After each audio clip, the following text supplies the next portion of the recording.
Bir boy o'shnisiga bir tag'or oltin kumushni otqinicha yiroqlardan xushalliq istab minibdi. Biroq nurg'un tog' davollarni besibmi xushalliqni topolmabdi. Bir kuni kiyimlari jul-jul bir dehqon tog' orasidan naqshi aytqinicha uning oldiga chiqib qapti.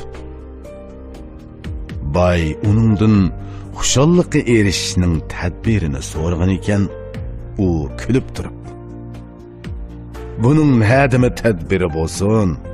Sen o'shningdagi ig'ir narsani elivetsangla murodingga yetsan," debdi.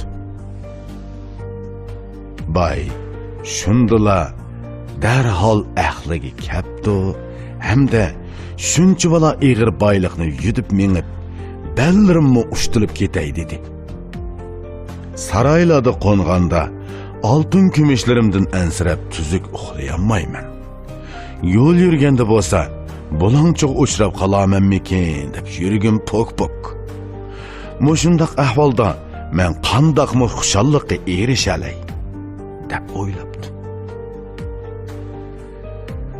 Agar boy o'shnisidagi tog'orni yaga qo'yib, uni yo'ldan o'tgan g'arib g'urbalarga bo'lib bersa, o'zi egri yukdan xalos bo'lib qolmasdan, yana boshqalarning minnatdorligiga erishib, haqiqiy xushalliqqa muyassar bo'la oladi.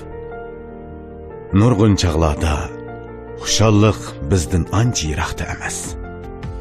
Lekin biz uning bilan bo'lgan orliqimizni faqat his qilmaymiz. Xushal bo'lmoq tas emas. Gap bizning turmushimizning murakkablashib ketganligida. O'smirlik davringda zimmangda hech qanday yuk yo'q edi. Sen yip-binik bo'lg'ashqa kunlaring xushal o'tgan. Keyingi kunlarda uni buni uchratding. Zimmangdagi yukmi eg'irladi. Shuning bilan xushalliqingmi g'oyib bo'ldi. Sen zimmamga ortilg'ini yaxshi narsalar deyishing mumkin. Lekin dal ashu yaxshi narsalar seni har bir qadamingda g'amdan boshqa turgizmaydi.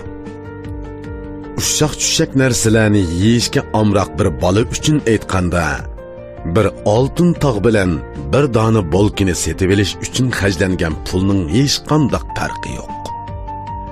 Shunga u osonla xushal bo'la oladi. Qalaymaqan xiyollarni qilmaydigan hayvonlarningmi xushalliqqa erishmaki bak oson. Ularning qo'saq masalasi hal qilinsalar, Shveysariya kalisi Alps tig'ining bag'rida o'zini kunga qoqlag'ash xotirjam aram oladi. Afrika yayliqidagi shir qo'sq to'ysalar, har qancha semiz bo'kanlar yenidan o'ssimi, ularga qarab qo'ymaydi.